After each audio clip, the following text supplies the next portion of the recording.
Easy Mad. Hello दोस्तों, मैं doctor Noman Sajid और आप सभी का स्वागत है इजी मेड पे। तो तो आज जो हम सब अपना टॉपिक शुरू कर रहे हैं वो है फिजियोलॉजी का जनरल फिजियोलॉजी।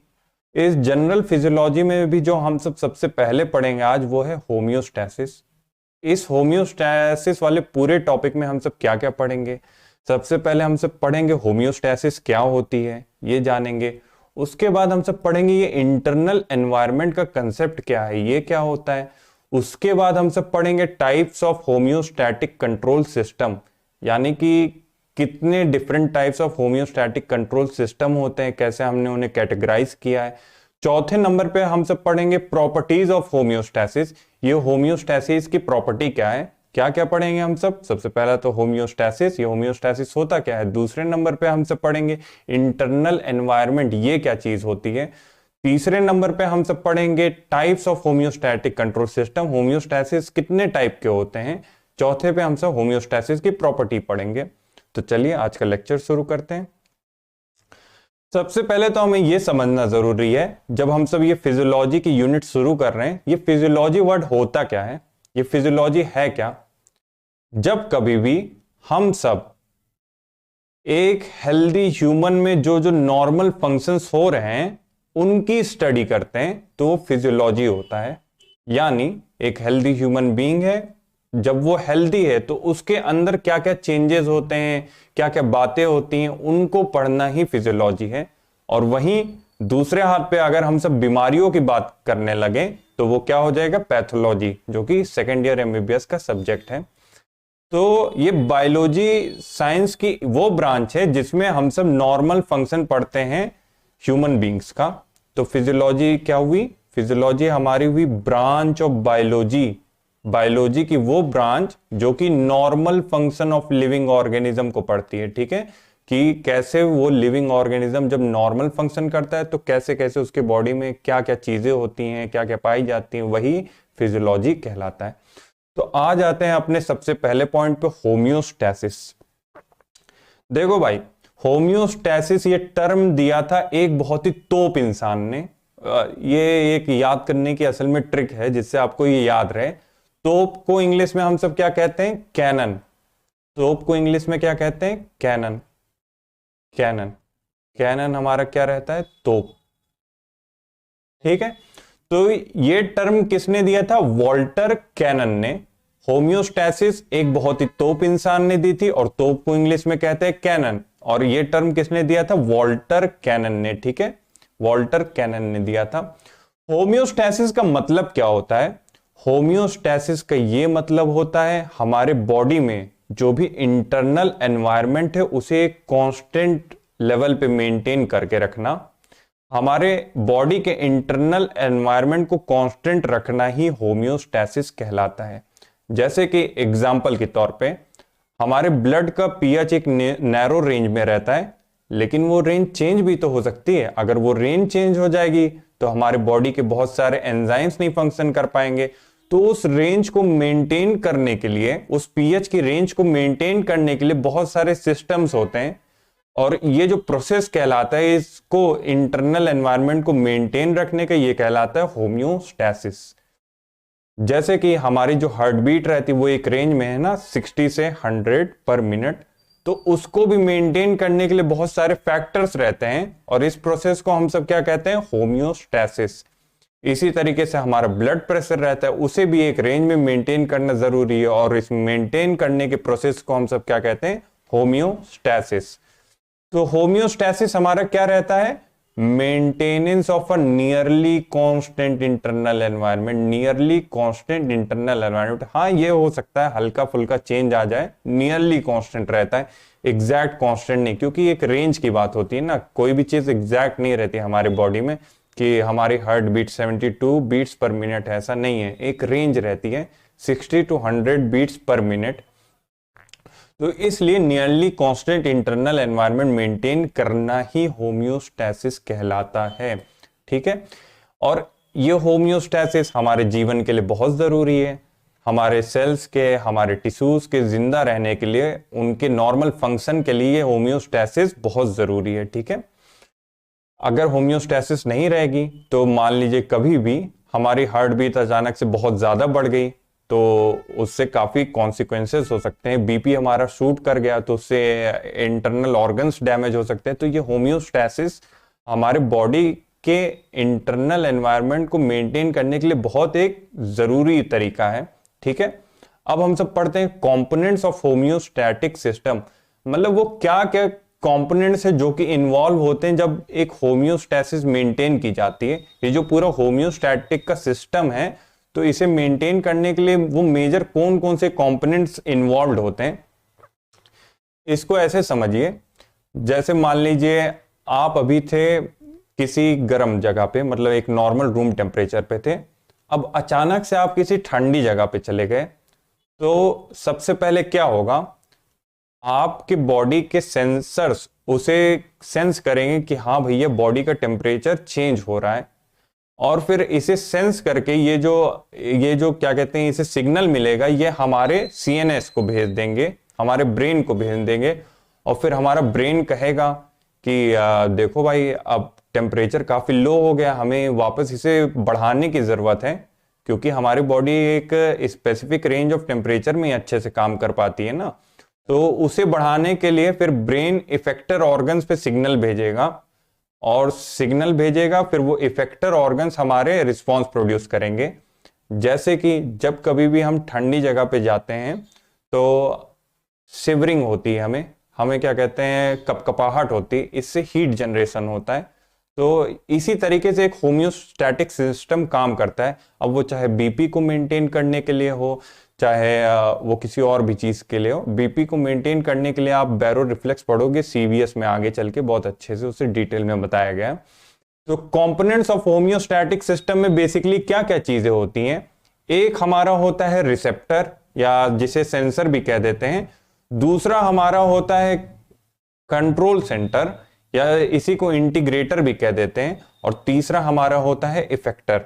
यानी एक होम्योस्टैटिक सिस्टम में क्या क्या चीजें होती हैं, सबसे पहले हमारा होता है सेंसर, दूसरा हमारा होता है कंट्रोल सेंसर, दूसरा हमारा होता है कंट्रोल सेंटर, और तीसरा हमारा होता है इफेक्टर। क्या तीन चीजें, सेंसर, कंट्रोल सेंटर और इफेक्टर। सेंसर का क्या काम रहता है, चेंज डिटेक्ट करना, या रिसेप्टर कह सकते हैं, रिसेप्टर ही तो चेंज डिटेक्ट करेगा, सेंसर वो चेंज डिटेक्ट करता है। कंट्रोल सेंटर का क्या काम होता है, compares with set point. Control centre हमारा जनरली सीएनएस होता है, सेट पॉइंट से कंपेयर करता है। मान लीजिए हमारी बॉडी में जो सेट पॉइंट जो है हार्ट बीट का वो है 60 to 100 बीट्स पर मिनट। अब जैसे ही हमारे सेंसर्स ने ये सेंस किया कि ये 100 के ऊपर जा रहे, वो सेंसर्स उन्हें भेजे हमारे सीएनएस को। अब सीएनएस जो क्या कोशिश करेगा, सेट पॉइंट के अराउंड लाने की कोशिश करेगा, यानी 60 to 100 के बीच लाने की कोशिश करेगा। एक रेफरेंस रेंज तो रहनी चाहिए ना कि किसके अराउंड ये मेंटेन रहना चाहिए। और फिर तीसरा हमारा होता है इफेक्टर।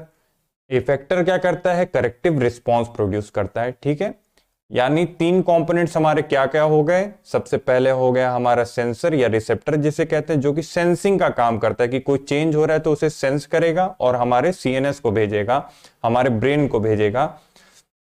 और फिर वहां पे क्या देखा जाएगा, ब्रेन हमारे देखेगा ये किस रेंज में रहना चाहिए, इसका कौन सा सेट पॉइंट है, उसके अराउंड देखेगा। और फिर उस हिसाब से इफेक्टर ऑर्गन को सिग्नल्स भेजेगा, और इफेक्टर हमारा क्या करेगा, करेक्टिव रिस्पॉन्स जनरेट करेगा।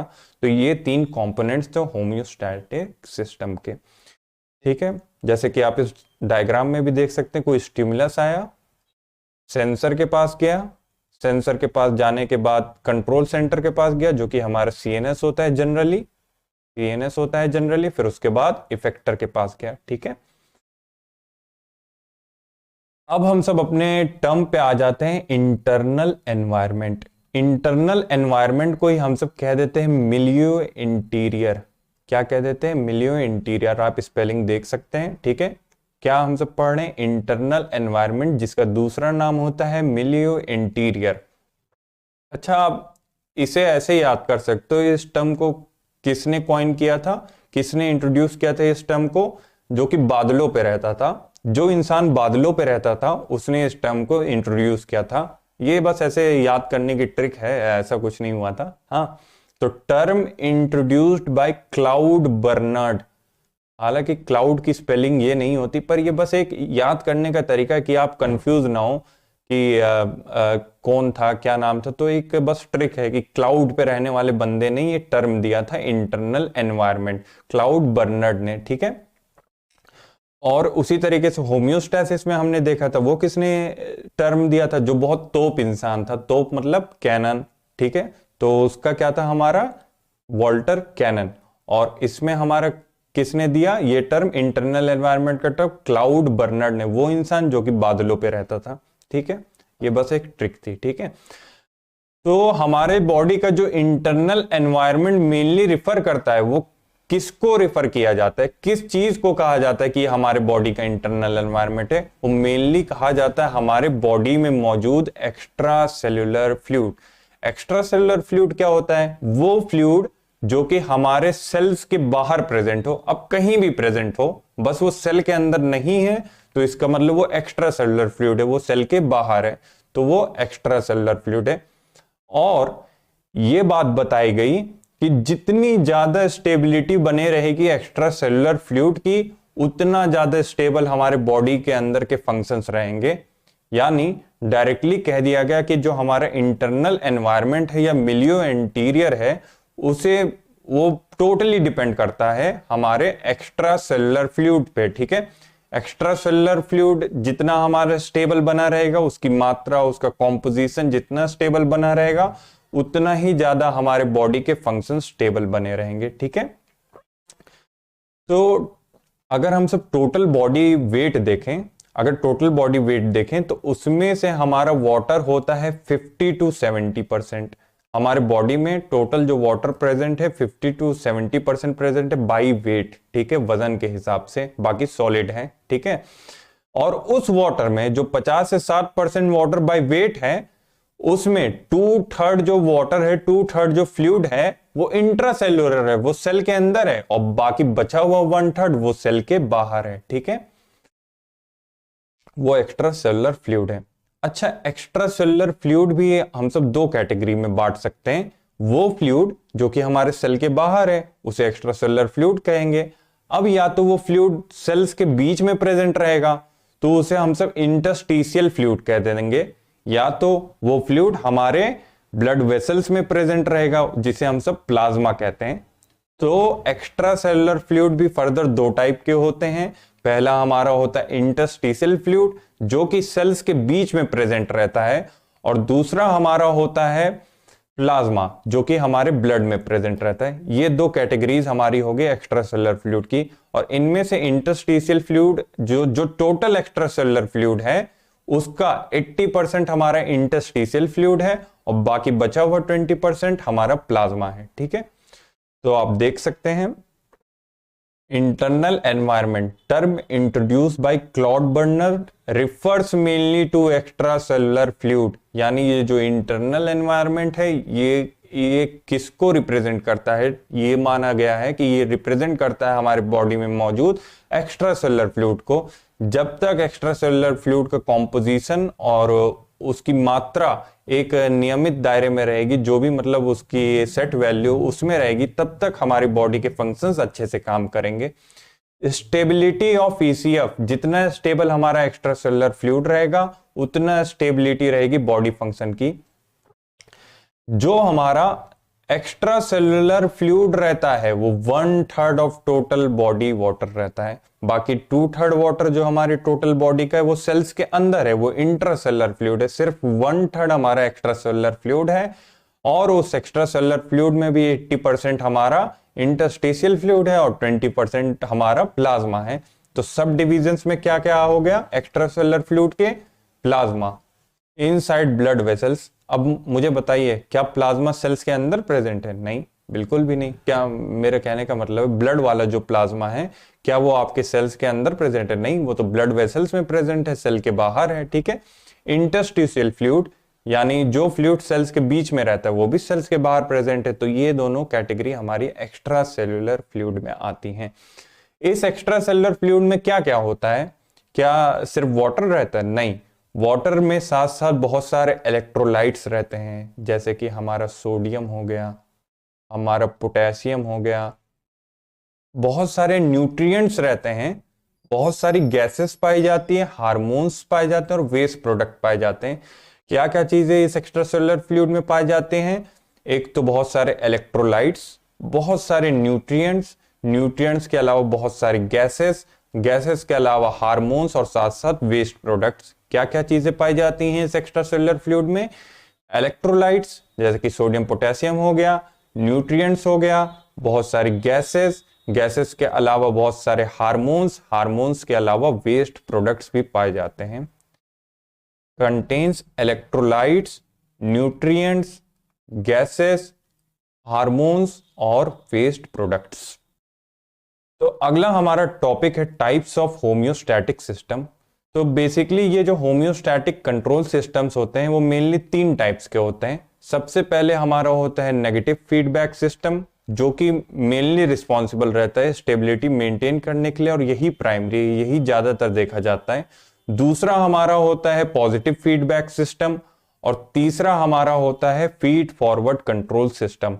तो वो 3 से कौन कौन से होम्योस्टैटिक कंट्रोल सिस्टम है? सबसे पहले हमारा है नेगेटिव फीडबैक सिस्टम, दूसरा हमारा है पॉजिटिव फीडबैक सिस्टम, और तीसरा हमारा है फीड फॉरवर्ड कंट्रोल सिस्टम। ठीक है, तो नेगेटिव फीडबैक सिस्टम में क्या होता है? स्टिमुलस जो हमारा आया, वो जो भी चेंजेस कर रहा है, हमारा जो इफेक्टर ऑर्गन रहेगा उसे अपोज करेगा। यानी मान लीजिए मेरे बॉडी में अचानक से बीपी डिक्रीज हुआ, तो मेरा नेगेटिव फीडबैक सिस्टम क्या करेगा? उस बीपी को बढ़ाएगा, वापस इंक्रीज करेगा। तो इसकी मदद से स्टेबिलिटी मेंटेन की जाती है। यानी नेगेटिव फीडबैक सिस्टम में क्या होता है? जो भी स्टिमुलस आ रहा है उसका अपोज किया जाता है, और दूसरा इसी नेगेटिव फीडबैक सिस्टम की वजह से स्टेबिलिटी मेंटेन होती है।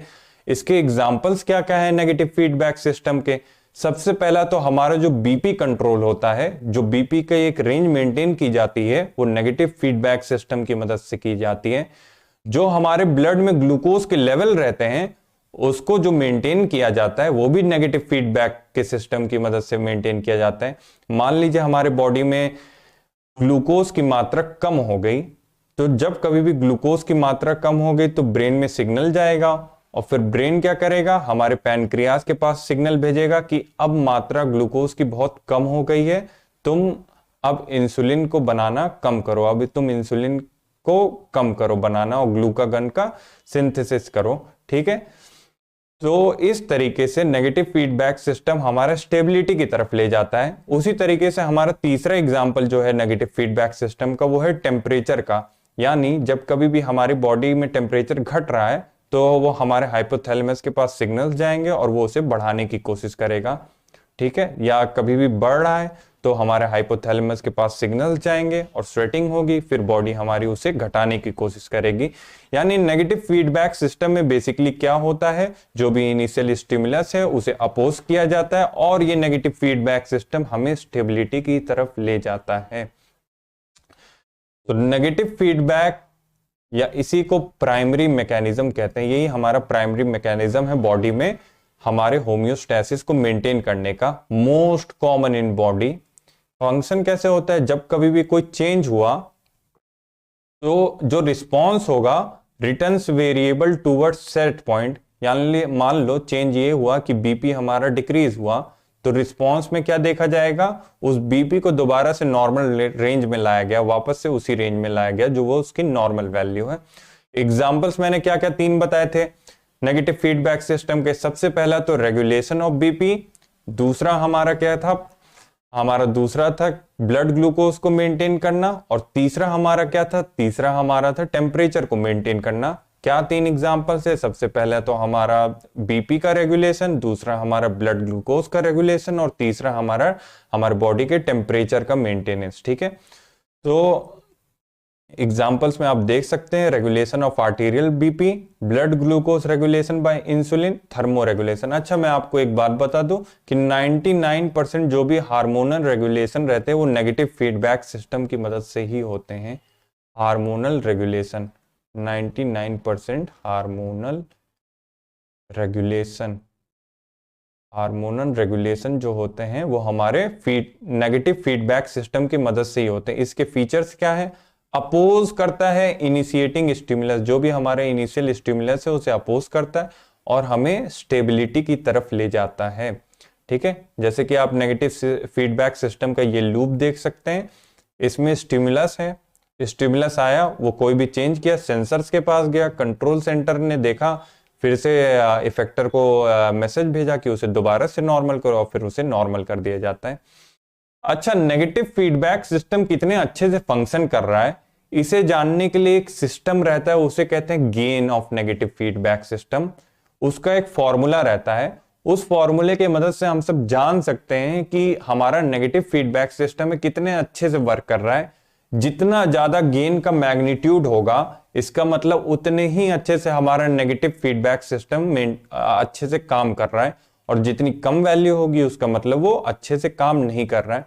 तो गेन हमें क्या दिखाता है कि हमारा नेगेटिव फीडबैक सिस्टम कैसे वर्क कर रहा है, उसका मैग्नीट्यूड हम सब देखते हैं। तो गेन का फॉर्मूला क्या रहता है? गेन का फॉर्मूला हमारा रहता है gain is equals to minus correction divided by residual error. Gain is equals to minus correction divided by residual error. ये माइनस साइन कुछ नहीं, बस ये इंडिकेट करता है कि नेगेटिव फीडबैक सिस्टम के लिए, और इस माइनस साइन का कुछ नहीं देना। इस नेगेटिव साइन का सिर्फ इतना मतलब है कि ये हम सब नेगेटिव फीडबैक सिस्टम के लिए देख रहे हैं। इसमें हम सबको मेनली जो मायने रखता है हमारे लिए वो रहता है कि मैग्नीट्यूड क्या रहा है। जितना ज्यादा मैग्नीट्यूड, इसका मतलब उतने अच्छे से हमारा नेगेटिव फीडबैक सिस्टम वर्क कर रहा है। अच्छा, करेक्शन से यहां पे क्या मतलब है? करेक्शन से ये मतलब है कि हमारी बॉडी में जो भी चेंजेस हुए, उस चेंज के होने के बाद किस वैल्यू तक हमारी बॉडी ने उसे करेक्ट करने की कोशिश की। और रेसिडुअल एरर का क्या मतलब है? रेसिडुअल एरर का मतलब है कितना और करेक्ट करना रह गया। जैसे कि एग्जाम्पल के तौर पे मान लीजिए आपकी बॉडी का कोई भी सिस्टम है जिसकी नॉर्मल रेंज है 100, और उसमें कुछ चेंजेस आए जिससे वो 140 पे पहुंच गया। फिर हमारी बॉडी ने उसे करेक्ट करना, हमारे नेगेटिव फीडबैक सिस्टम ने उसे करेक्ट करने की कोशिश की और वो उसे 140 से 120 ले आया।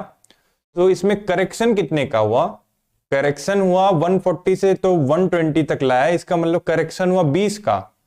कितना करेक्ट करना रह गया? 120 और 100 के बीच में कितना गैप रह गया? 20 का। तो इसका मतलब इस केस में हमारा करेक्शन भी कितना रह गया? करेक्शन कितना हुआ? 20, और कितनी रेसिडुअल एरर रह गई? वो भी 20। तो इस सिस्टम में हमारा गेन कितना आ जाएगा? 1 आ जाएगा। इसका क्वेश्चन हम सब आखिरी में करेंगे। फिलहाल आप इतना जानिए कि गेन का क्या फॉर्मूला है। गेन का फॉर्मूला है माइनस साइन सिर्फ ये इंडिकेट करता है कि नेगेटिव फीडबैक सिस्टम में करेक्शन अपॉन रेसिडुअल एरर, या आप सिंपली ई लिख के एरर लिख सकते हैं, सी अपॉन ई। सी क्या है? कितना करेक्शन हुआ। ई क्या है? कितनी एरर रह गई। ठीक है, correction amount the system tried to change the variable back towards normal. Amount the system tried to change, कितना अमाउंट उसने ट्राई किया चेंज करने, कितना चेंज किया। ठीक है, उसी को कहते हैं करेक्शन, कितना करेक्ट किया, कितनी वैल्यू तक।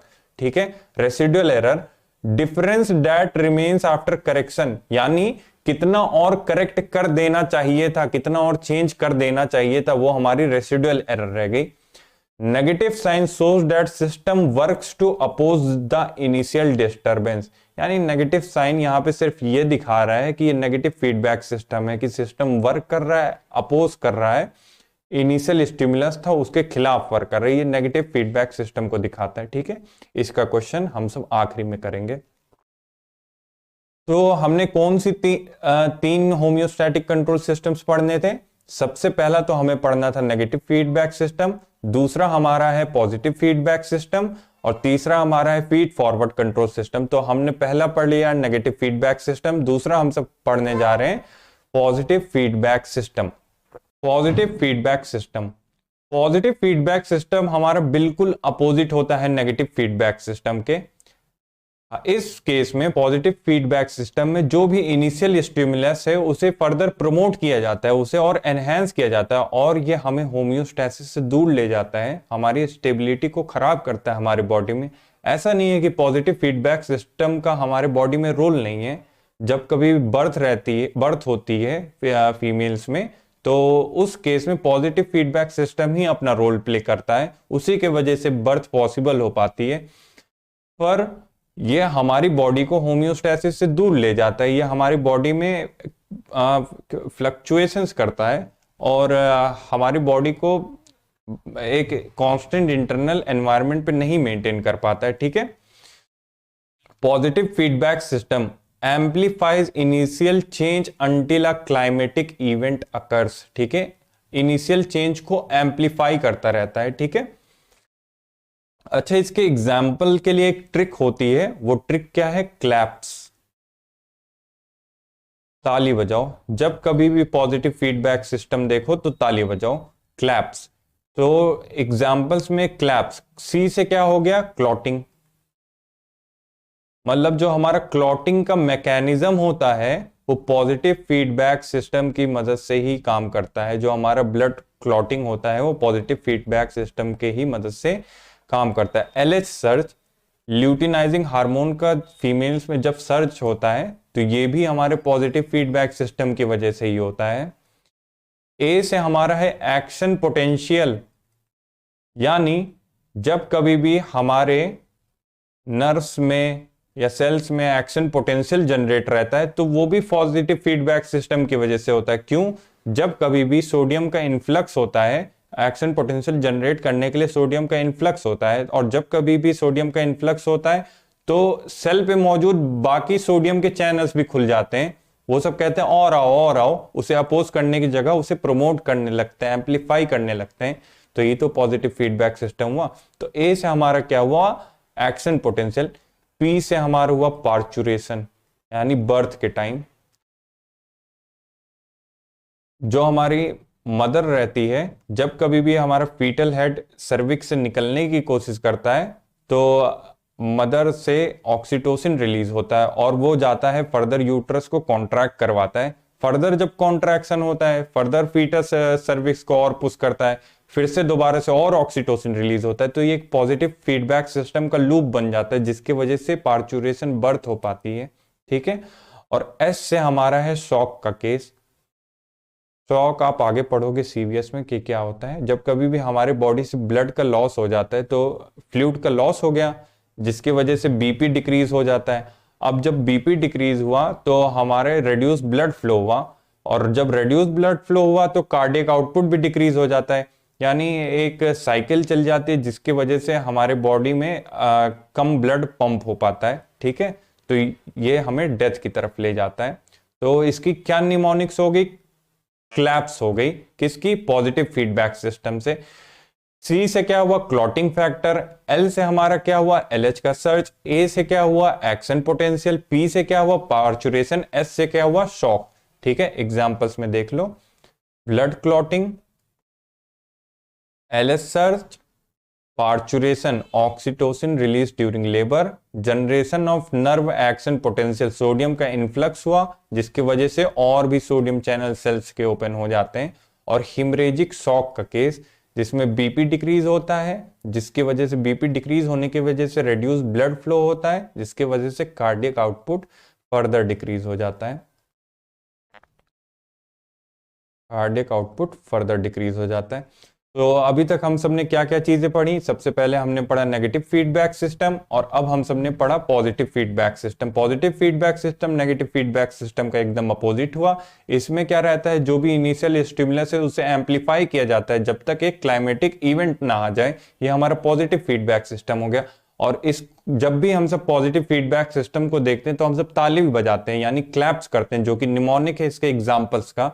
सी से हमारा क्या हो गया? क्लॉटिंग का मैकेनिज्म हो गया, यानी जब कभी भी हमारे बॉडी में क्लॉट बनता है तो ये इसी मैकेनिज्म से बनता है। और फिर एल से हमारा क्या हो गया? एलएच का सर्ज हो गया जो कि फीमेल्स में होता है। और फिर ए से हमारा क्या हो गया? एक्शन पोटेंशियल का जनरेशन। जब कभी भी सोडियम हमारे सेल के अंदर जाता है तो बाकी सोडियम चैनल्स भी ओपन हो जाते हैं। और पी से हमारा क्या हुआ? पार्चुरेशन, चाइल्ड बर्थ के दौरान, ये भी हमारा पॉजिटिव फीडबैक सिस्टम है। और एस से हमारा क्या हुआ? शॉक। तो अभी तक हम सबने नेगेटिव फीडबैक सिस्टम और पॉजिटिव फीडबैक सिस्टम पढ़ लिया। अब अगला हमारा है feed forward control system. Feed forward control system क्या है? कोई भी काम होने जा रहा है उससे पहले ही अपनी बॉडी में चेंज करके उसे दुरुस्त कर लेना, उसे सही कर लेना।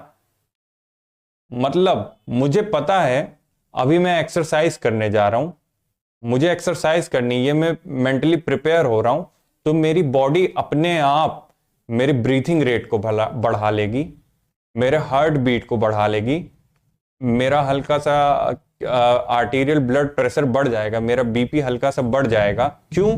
क्योंकि मैं एक्सरसाइज करने जा रहा हूं, मुझे इन सब चीजों की जरूरत है, मुझे जरूरत है कि मेरे टिश्यूज में ज्यादा ब्लड पहुंचे। तो ये सब चीजें अपने आप होती हैं। और इसी तरीके से हमारा जो स्किन रहता है उस पे जो टेम्परेचर रहता है वो उसे हम सेल टेम्परेचर कहते हैं, और इंटरनल ऑर्गन्स का जो टेम्परेचर रहता है वो कोर टेम्परेचर रहता है। तो हमारे इंटरनल ऑर्गन्स को एक प्रॉपरली फंक्शन करने के लिए एक रेंज ऑफ टेम्परेचर चाहिए ना, एक स्पेसिफिक टेम्परेचर चाहिए। पर जब कभी भी हमारी स्किन उसे सेंस करती है, पहले ही सेंस कर लेती है, अंदर अभी कुछ नहीं हुआ है, हमारी स्किन बाहर से ही सेंस कर लेती है कि भैया ठंडी हो रही है, तो हमारे अंदर का टेम्परेचर बढ़ने लगता है। तो इसे ही यही एक एंटीसिपेटरी मैकेनिज्म है जो कि फीड फॉरवर्ड कंट्रोल सिस्टम के अंदर आती है। यानी कोई भी चीज होने से पहले ही उसके चेंजेस कर लेना, यही फीड फॉरवर्ड कंट्रोल सिस्टम है। तो डेफिनेशन क्या हुई? Feed forward control system, a control system that anticipates a change, मतलब कोई भी चेंज आने वाला है उसे ये भाप लेता है कि एक चेंज होने वाला है, और initiates a response before the variable is disturb. यानी इसको आप ऐसे समझ सकते हैं कि चोरी होने से पहले ही चोर को पकड़ लेना, ये वो सिस्टम हुआ। नेगेटिव फीडबैक सिस्टम क्या करता है? वो जब चोरी हो जाती है फिर उसे करेक्ट करता है। लेकिन हमारा फीड फॉरवर्ड कंट्रोल सिस्टम है चोरी होने से पहले ही उसे पकड़ के सही कर देना, ये हमारा फीड फॉरवर्ड कंट्रोल सिस्टम है। एग्जाम्पल्स में मैंने क्या क्या बताया था, जब कभी भी हम सब एक्सरसाइज करने जा रहे हैं उससे पहले हमारा हार्ट रेट इंक्रीज हो जाता है, जब कभी भी हम सब एक्सरसाइज करने जा रहे हैं उससे पहले हमारा ब्लड प्रेशर इंक्रीज हो जाता है, क्योंकि हमारे टिश्यूज को जरूरत है ज्यादा ऑक्सीजन की, ज्यादा ब्लड की, क्योंकि ब्लड में ही ऑक्सीजन रहता है, तो ये सब इंक्रीज हो जाते हैं। ठीक है।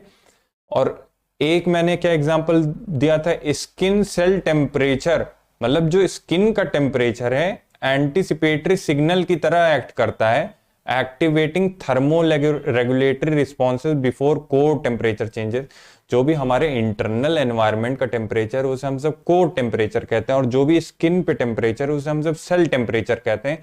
तो जब पहले जो चेंज होगा वो स्किन टेम्परेचर पे होगा ना, तो जैसे ही ये बॉडी हमारी सेंस करती है कि हमारे भैया स्किन टेम्परेचर पे चेंज हो गया है, अब अंदर भी चेंजेस होने जा रहे हैं इंटरनल एनवायरनमेंट पे, तो वो पहले ही उस टेम्परेचर को बढ़ा देगा इससे पहले कि कुछ चेंजेस हो पाए। तो ये हमारा था फीड फॉरवर्ड कंट्रोल सिस्टम। तो हमने क्या क्या चीजें पढ़ी हैं अभी तक? हमने नेगेटिव फीडबैक सिस्टम पढ़ा, हमने पॉजिटिव फीडबैक सिस्टम पढ़ा, फिर तीसरा हमने फीड फॉरवर्ड कंट्रोल सिस्टम पढ़ा। ठीक है। अब हम सब क्या देखेंगे, कुछ ऑर्गन्स भी होते हैं इन सिस्टम्स के अलावा, हमारे बॉडी में कुछ ऑर्गन्स रहते हैं जो कि होम्योस्टैसिस मेंटेन करने की कोशिश करते हैं। जैसे कि सबसे इंपॉर्टेंट हमारा कौन सा हो गया? किडनी। किडनी हमारे बॉडी के आयनिक कंसंट्रेशन को मेंटेन करने में बहुत काम करती है। और दूसरा, जो भी हमारे बॉडी में वेस्ट प्रोडक्ट प्रोड्यूस होता है, नाइट्रोजनस वेस्ट प्रोडक्ट, उसे एक्सक्रीट करती है। तो इस तरीके से हमारे कुछ ऑर्गन्स भी होते हैं जो कि होम्योस्टैसिस को मेंटेन करने में काम करते हैं। Organs and systems also contribute to homeostasis. Example के तौर पे क्या आ गया? हमारा किडनी आ गया।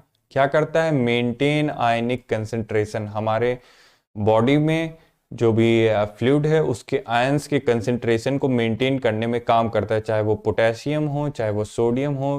जब कभी भी ज़्यादा या कम होता है उसे यूरिन के थ्रू निकाल के उसे मेंटेन करने में काम करता है। ठीक है। और दूसरा इसका क्या काम रहता है? जो भी हमारे बॉडी में वेस्ट प्रोड्यूस हो रहा है, मेटाबॉलिक वेस्ट प्रोड्यूस हो रहा है, उसको भी हमारे यूरिन के थ्रू बाहर बॉडी से निकाल देता है। ठीक है। Remove metabolic waste products. तो इतनी चीजें हम सब पढ़ ली। अब हम सब पढ़ेंगे प्रॉपर्टीज ऑफ होम्योस्टैसिस। हमने होम्योस्टैसिस पढ़ी सबसे पहले। तो दूसरे नंबर पे हमने इंटरनल एनवायरनमेंट पढ़ा, देखा कि क्या होता है, उसका क्या मतलब है, उसको कॉइन किसने किया था, वो टर्म किसने दिया था।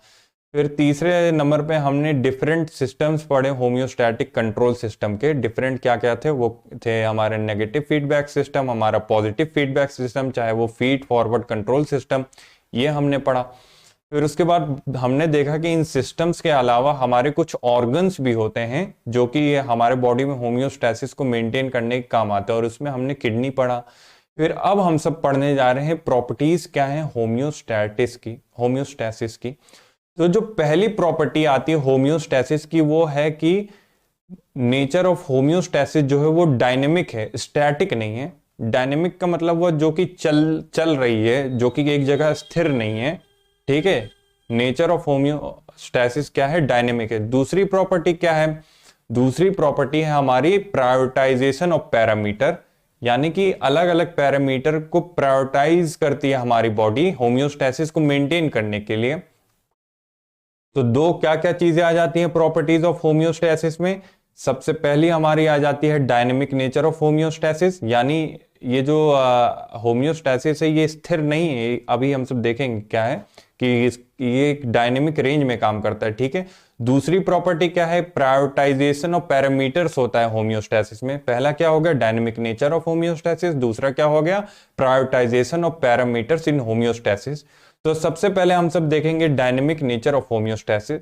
हमारी बॉडी में जो भी वैल्यूज है, मतलब हमारे ऑर्गन्स सिस्टम्स जिस टेम्परेचर पे वर्क कर रहे हैं, या हमारा जो बीपी है वो एक डायनेमिक रेंज में रहता है, उसकी कोई एक फिक्स्ड वैल्यू नहीं है, वो एक रेंज में काम करता है, ऊपर नीचे रहता है। ऐसा नहीं है कि एक फिक्स्ड कोई वैल्यू है कि हमारी heart beat 72 beats per minute, नहीं, उसकी एक रेंज है 60 to 100 बीट्स पर मिनट।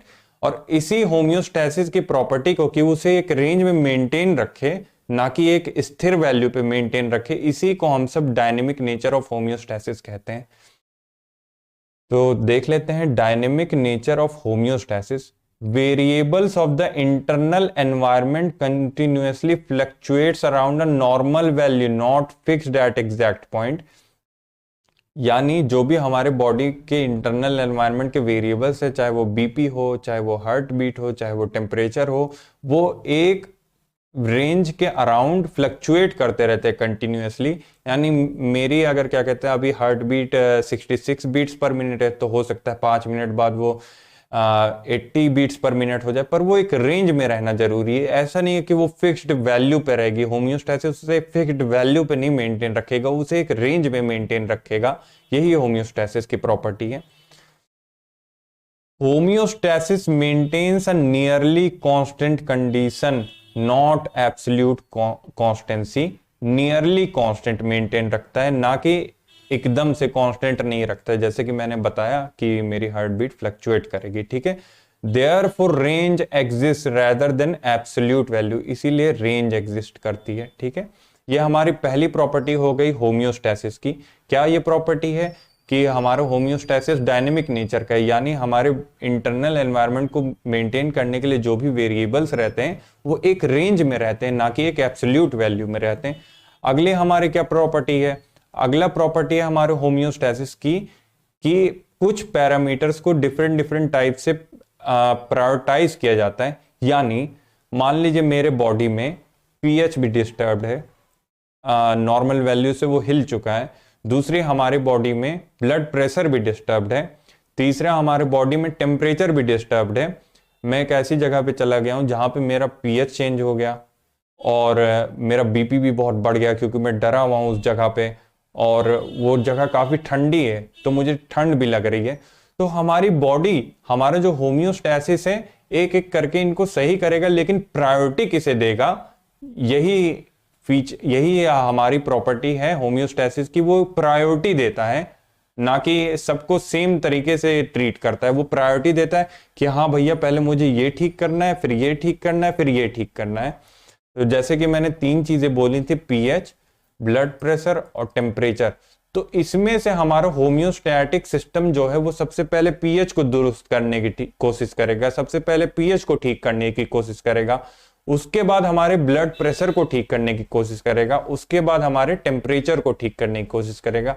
जैसे कि मैंने बताया, मैं एक ऐसी जगह पे गया जो कि बहुत ठंडी जगह थी, और वहां पे मैं डरा हुआ था, और वहां पे मेरा पीएच भी चेंज हुआ किसी रीजंस की वजह से, और मैं बहुत डरा हुआ था, इसलिए मेरा ब्लड प्रेशर भी बहुत बढ़ा हुआ था।